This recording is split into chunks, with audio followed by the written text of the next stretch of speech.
Tyler Brothers. Doak Ewing. Hey everybody, it's Gary Vaynerchuk. Bob Crowitz. Sal Berry. Shane Walls. Yeah, well, it's a long name. Anne-Marie Farrell. I'm Mike Kantz. Aaron Nowak.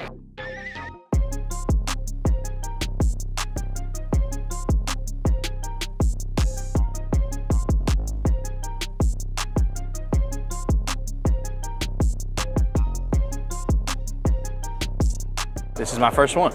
Oh, really? Very first national, yeah. About 30, maybe? 30, yeah, 30, I'd say. You might know it better than anybody I talked to today. I think 7, 5 setups, 7 that I've been to. 33.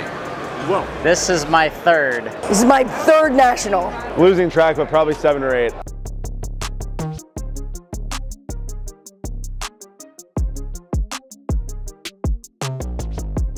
I just think it's going to get better and better each year. Every day it gets better and better for me. So I'm looking so forward to all the future of the hobby. I think it's amazing. I think it's going to be incredible moving forward, and I'm stoked to see how it goes. You know, since I started, when it was just baseball cards, the collecting hobby has just expanded tremendously. Now there's all sorts of niches. People collect jerseys, uniforms, hockey sticks, baseballs, autographs, photos, and then DVDs. I mean, you know, this is my niche, you know, and I didn't start doing this until 1986, I'd say, 1986. It's cooled off a little bit. It's not the same as it was 2 years ago or even a year ago, but there's a lot of people who are new to the hobby but still very enthusiastic about it. So it hasn't crashed, it's dipped a little bit, but really, like, a lot of the people who just thought, oh, this is easy, I'm gonna make money this way, they're not sticking around. There's still a lot of people like that, but not as many. But more importantly, there's a lot of people who are passionate about this hobby. There's young kids who never would have even thought about collecting cards who are into it now because they got into it when their parents got back into it during the pandemic. So it's actually been a really good couple of years for the hobby. It's actually been very exciting. The State of the Union is great. I feel like there was tons of people. I think there's less gambling and speculation. People are a little bit more thoughtful with what they're buying. Thought it was great energy. I was really happy with it. so what do you think the overall state of the hobby is right now? Where's it at? Incredible, incredible. I know we get a lot of doubters out there in social media. I think it's been pretty awesome, and I continue to see it grow. And like I said, with the kids, I think that's a big part of it for all of us, is seeing the kids so that it carries over into the next few decades, right?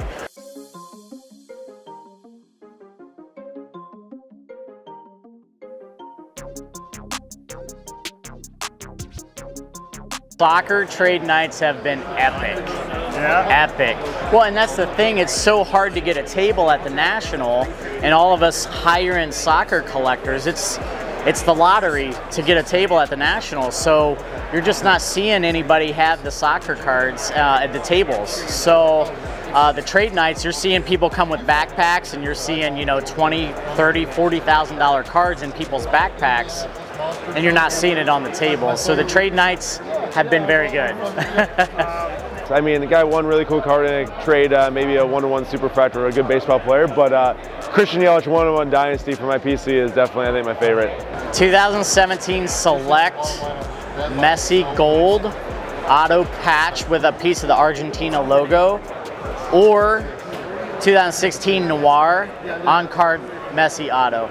But the two biggest Grail cards that I got were gifts from friends because they beat me at my game. One is a Sabrina Ionescu Kobe shoe from Exquisite Upper Deck Auto, Nike swoosh, ridiculous.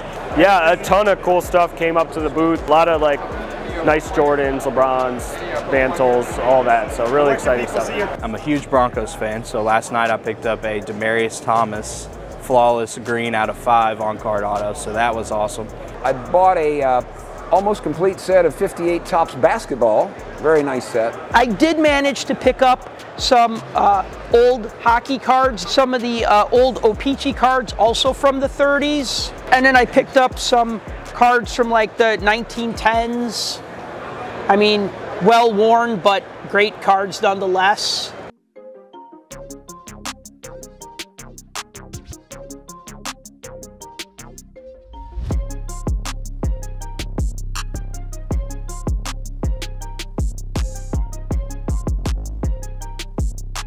But we put a flag in the ground of building the Be Friends brand, and I'm proud of that.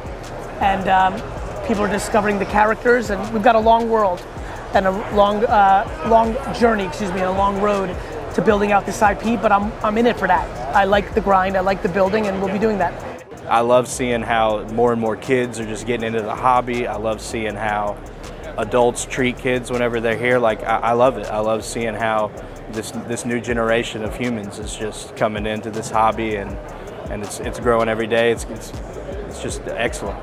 Not a tremendous amount, but there's a lot of kids right now in the hobby, which is encouraging. Wow, so many kids, right? Lots of young kids, lots of parents bringing their kids in, and it's fun trying to do those deals with the kids at the table, and they're trying to just upgrade their cards, right? I think that's been super fun for us. Is there a difference in the way kids approach it now from a few years ago, do you think? Oh yeah, for sure, for sure.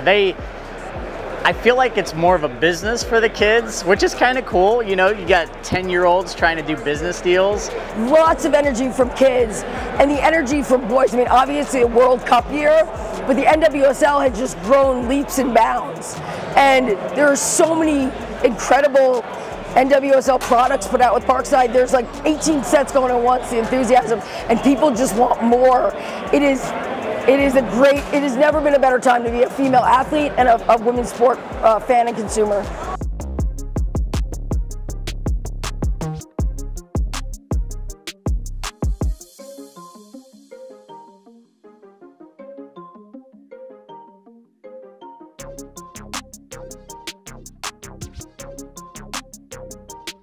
With hockey collecting, I think what it is now is that a lot of people are seeing that someone like Alex Ovechkin is going to break Wayne Gretzky's goal scoring record eventually, and so now they're excited about him, you know. And then you have this new player, Connor Bedard, who was drafted by the Chicago Blackhawks. He's a generational talent. We're calling him the next Connor because there hasn't been this much excitement since Connor McDavid was drafted in 2015 and was the consensus first overall pick. So you have a promising young potential superstar going to the third largest media market in North America. It's going to be a real exciting time for hockey in Chicago. But yeah, it does kind of catch on a little bit slower because baseball is always going to be king when it comes to card collecting. This has to be one of the best attended nationals. The number of people here coming through the gates of any I've done. Kids, women, youth, and females, and a diversity that I think is very healthy for the hobby. People into many different things. I think people are settling into feeling comfortable with what they believe in. It's been very busy, very crowded, and it's way bigger. I mean, they went from 400,000 square feet to 600,000 square feet for this show. So but there's a lot more people to fill that space, a lot more dealers, a lot of new people who've started getting into the hobby since 2020. Oh, it's been amazing, amazing. So many great people, so many great relationships made, friendships, it's been awesome. The energy is immense. I really think there's a feeling of community, a feeling of collaboration. A lot better than expected. Wasn't sure with how the market's been in the last few months or so. So it's been great. A lot of action, crazy foot traffic, a lot of wheeling and dealing, and really happy. I think the number one thing is definitely that people who are here want to be here and want to be active here.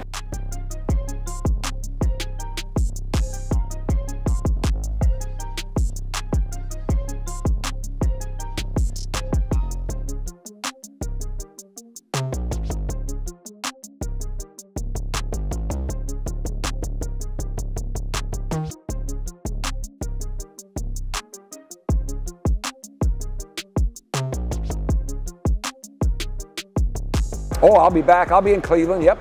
Yes. Yes, absolutely. I will be there. So in Cleveland, so you can come and find me at the Cleveland National next year. Yeah, I'll be there. I will be in Cleveland. So thank you everyone for watching our series here at the National. We had a few videos come out doing some cool things, some deals, some breaks, some charity, meeting a lot of people, having a fun time, even Julian ripping some packs over there. That was cool. We hope to see you back here at the SlabStox YouTube channel. Please hit the subscribe button, hit that like button, and we'll catch you on the next Coast to Coast Cards video.